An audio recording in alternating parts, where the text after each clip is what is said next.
तो दोस्तों आज हो गया 1 मार्च 2021। बिहार समेत देश दुनिया के बड़ी और ताज़ा समाचार लेके आए सिर्फ आपके लिए। चलिए फटाफट खबर शुरू करते हैं। उससे पहले चैनल को अब तक सब्सक्राइब ना किया हो तो फटाफट चैनल को सब्सक्राइब कर दें, लाइक कर दें, शेयर कर दें ताकि इसी तरह की खबर आप हर रोज देख सकें। चलिए शुरू करते हैं आज की पहली बड़ी खबर। 3 कृषि कानूनों की वापसी को लेकर दिल्ली की सीमाओं पर चल रहे किसान आंदोलन के बीच 5 राज्यों में विधानसभा चुनाव आरंभ होने वाले हैं। पश्चिम बंगाल, असम सहित इन 5 राज्यों में होने वाले चुनावों के लिए पिछले दिनों तारीखों का ऐलान हो चुका है, लेकिन इन चुनाव में किसान आंदोलन का असर कितना होगा और किसानों से जुड़े मुद्दे कितने हावी होंगे, इस पर संशय बना हुआ है।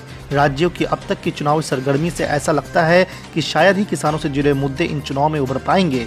आपको बता दें कि राजनीतिक जानकारों का मानना है कि किसानों के मुद्दे चुनाव में ज्यादा असर नहीं डाल पाते, क्योंकि किसान कोई चुनावी वर्ग नहीं है, बल्कि वो क्षेत्रीयता और जातीयता में विभाजित है। किसान भी क्षेत्रीय मुद्दा और जातीय मुद्दा पर बंटकर वोट करते हैं, न कि किसानों से जुड़े मुद्दे पर। आज की दूसरी बड़ी खबर। छत्तीसगढ़ के मुख्यमंत्री भूपेश बघेल का मानना है कि भाजपा भारतीय राजनीति में व्यापक मौजूदगी रखने वाली गांधी नेहरू परिवार से भयभीत है।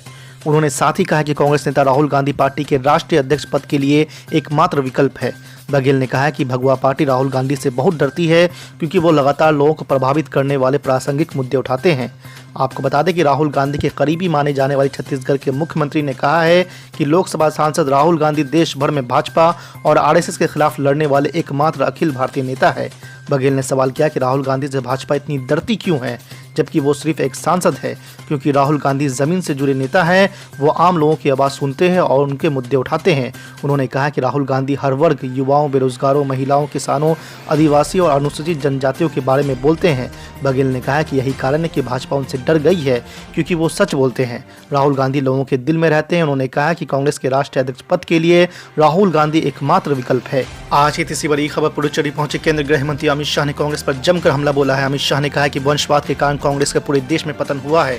आपको बता दें कि कराईकला में बीजेपी की एक चुनावी रैली को संबोधित करते हुए अमित शाह ने कहा है कि बहुमत नहीं होने की वजह से इस महीने गिरने वाली कांग्रेस की सरकार ने राज्य में केंद्रीय योजनाओं को लेकर ओछी राजनीति की है। अमित शाह ने कहा कि पुडुचेरी को मॉडल केंद्र शासित राज्य बनाने के उद्देश्य से प्रधानमंत्री नरेंद्र मोदी ने 115 से अधिक योजनाएं दी ताकि पूरा विकास हो सके, लेकिन एक सरकार थी जो कि ओछी राजनीति करना चाहती थी। अमित शाह ने कहा कि वो डरते थे कि अगर केंद्र की परियोजनाएं पुडुचेरी में लोकप्रिय हो गई तो उनके लिए ये हानिकारक हो सकता है। उन्होंने परियोजनाओं की अनुमति नहीं दी और तब की नारायण स्वामी सरकार इसके लिए जिम्मेदार है। इसके साथ ही साथ अमित शाह ने लोगों से बीजेपी को बहुमत देने का अनुरोध किया है। आज की चौथी बड़ी खबर। 1 मार्च से शुरू हो रहे तीसरे चरण के कोरोना टीकाकरण के तहत 60 साल से अधिक उम्र के सभी बुजुर्गों और गंभीर बीमारियों से जूझ रहे 45 साल पार लोगों को भी वैक्सीन लगाई जाएगी। सरकारी अस्पतालों के साथ ही साथ निजी हॉस्पिटल में भी टीकाकरण किया जाएगा। हालांकि निजी अस्पतालों में यह निःशुल्क नहीं होगा। बुजुर्गों और बीमारों को कोविन सहित अन्य ऐप के अलावा टीकाकरण केंद्र पर भी पहुंचकर पंजीकरण कराने की सुविधा मिलेगी। आज की 5वीं बड़ी खबर। सोमवार से यानी कि आज से ही विजया बैंक और देना बैंक के पुराने IFSC कोड नहीं काम करेंगे। जी आपको बता दें कि बैंकिंग लेन देन के लिए ग्राहकों को नई IFSC कोड का सहारा लेना पड़ेगा।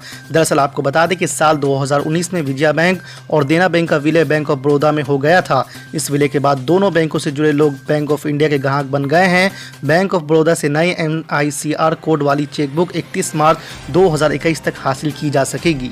आज की छठी बड़ी खबर। 1 मार्च से देश के 3 राज्यों में प्राथमिक स्कूल पूरी तरह से खुल जाएंगे। जी आपको बता दें कि उत्तर प्रदेश और बिहार में जहां सरकार ने कक्षा 1 से 5 तक की सारी कक्षाएं बहाल करने का फैसला किया है, तो वहीं हरियाणा में कक्षा 1 और 2 के लिए भी नियमित कक्षाएं शुरू हो जाएंगी। राज्य में कक्षा 3 से 5 तक के छात्रों के लिए स्कूल पहले ही खोले जा चुके हैं।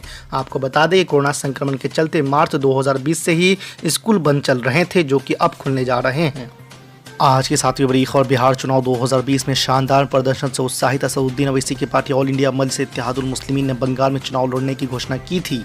एक दिन वो अचानक से बंगाल आए और फुरफुरा शरीफ के पीरजादा अब्बास सिद्दीकी के हाथों में अपनी पार्टी की बागडोर सौंप दी। पीरजादा की अपनी राजनीतिक महत्वाकांक्षा थी और उन्होंने अपना एक अलग फ्रंट बना लिया और नाम रखा इंडियन सेकुलर फ्रंट। जी आपको बता दें कि पीरजादा की पार्टी ISF अब वाम दल और कांग्रेस गठबंधन का हिस्सा बन चुकी है। रविवार 28 फरवरी को ब्रिगेड परेड ग्राउंड में गठबंधन की रैली से पहले ही पीरजादा अब्बास सिद्दीकी की पार्टी ने सियालदा से धर्मतल्ला तक रैली निकालकर अपनी ताकत का एहसास करा दिया था और अब असदुद्दीन ओवैसी अपनी जमीन तलाशने में जुट गए हैं। उधर ऑल इंडिया मजलिस इत्तेहादुल मुस्लिमीन के वो नेता जिन्होंने पार्टी को मजबूत किया था, अब वो असदुद्दीन ओवैसी से नाराज चल रहे हैं। आपको मैं ये बात इसलिए बता रहा हूँ क्योंकि पश्चिम बंगाल में चुनाव की तारीखों का ऐलान हो गया है। सभी पार्टियां अपनी अपनी बिसात बिछाने में जुट गई है। बंगाल में एमआईएम पार्टी अब्बास सिद्दीकी साहब के साथ काम करेगी, उनके पीछे रह काम करेंगे। अब्बास सिद्दीकी साहब जो भी फैसला करेंगे हम उस फैसले का उनका साथ देंगे, उनको सपोर्ट करेंगे। अब्बास सिद्दीकी ऑलरेडी ये अनाउंस कर चुका है कि अगले जो चुनाव आ रहा है उसमें वो खड़े के वोट के मैदान पे लड़ेंगे।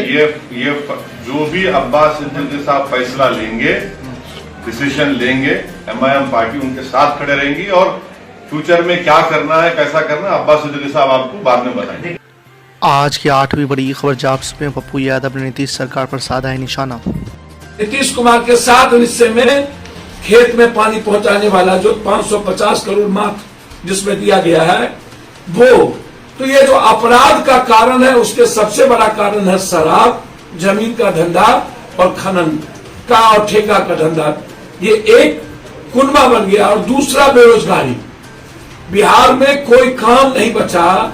जिंदगी जीने के लिए अब छोटी छोटे बातों पर लोग एक दूसरे को मार देते। छोटी बात हुई गोली चला, छोटी मतलब जिसका कोई जगह नहीं है, छिनतई में मार दो गोली, बलात्कार करने के बाद मार दो क्योंकि जिंदा नहीं रहेगा। तो लॉ एंड ऑर्डर इसीलिए फेल कर गया कि पूरी पुलिस महकमा शराब और जमीन के धंधे में इन्वॉल्व, और ये पैसा सत्ता पक्ष और विपक्ष दोनों के राजनीतिक पार्टियों को जा रहा है। विपक्ष के भी एमएलए एमपी लगभग उसमें इन्वॉल्व हैं और सत्ता पक्ष के भी एमएलए एमपी मंत्री लोग इन्वॉल्व हैं। कंप्लीट रूप से कोई मंत्री नहीं होगा जो इसमें इन्वॉल्व नहीं होगा, कोई। अब रोपिएगा बबूल तो नीतीश जी खाइएगा खजूर। लगभग मंत्री जिसका लेंथ ही ठिका पर और लूट पर हुआ हो, सुपौल में क्यों अपराध नहीं बढ़ेगा? जब पूरी सत्ता यहां पर 3-3 4-4 मंत्री हैं और अपराध प्रकाष्ठा पर हो, कैबिनेट मिनिस्टर इस इलाके में 3-3 तो हो गए, सहरसा से सुपौल। डेवलपमेंट शून्य और अपराध 100%, लूट 100%।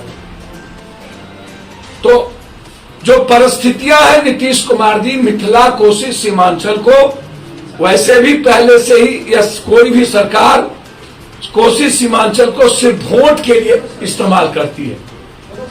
बैकवर्ड फॉरवर्ड पे, हिंदू मुसलमान पे, 2 आधार है नेताओं का कोसी सीमांचल। सीमांचल जाइए तो हिंदू मुसलमान, कोसी और मिथिला आइए तो बैकवर्ड फॉरवर्ड। और इस 2 आधार पर ही आज सत्ता और विपक्ष की वोट की स्थिति। तो हालात कोसी सीमांचल का बहुत बुरा है, कंप्लीट रूप से लूटेड है। और शराब के मामले में तो पूरी जिंदगी ही तबाह कर चुकी है बिहार के 13 करोड़ लोगों को। मैं जन्मदिन पर नीतीश जी से कहूंगा कि भगवान सद्बुद्धि दे, ले, या तो वो इसको चैलेंज में ले कि हम एक बूंद नहीं चलने देंगे, खास तौर पर जहरीली शराब नहीं बनने देंगे। वो संकल्प ले नीतीश कुमार जी शराब के मामले में अपने जन्मदिन या नहीं। शराब कंप्लीट रूप से एक उद्योग से भी बड़ा उद्योग बन गया। इतने बड़े उद्योग, माफिया का तंत्र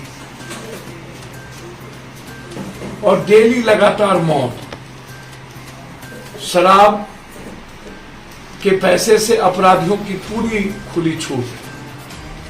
शराब एक माध्यम बनता जा रहा है बलात्कार और अपराध का। उसके पीछे सबसे बड़ा कारण है कि आम आदमी जो शराब का विरोध करते हैं तो माफियाओं के द्वारा मरवाने, और फिर यदि माफिया नहीं मरवा सकता है तो थाने के द्वारा केस में इन्वॉल्व कर देना। ये 2 प्रक्रिया चालू है, थाने के द्वारा इन्वॉल्व कर देना और माफियाओं के द्वारा मरवा देना। नतीजा हुआ कि अब शराब पर कोई बोलने को तैयार ही नहीं है, क्योंकि मौत का डर है, या तो फंसने का डर है, या तो माफिया पुलिस से फंसा देती है, या तो पुलिस माफिया को घर के मरवा देती है।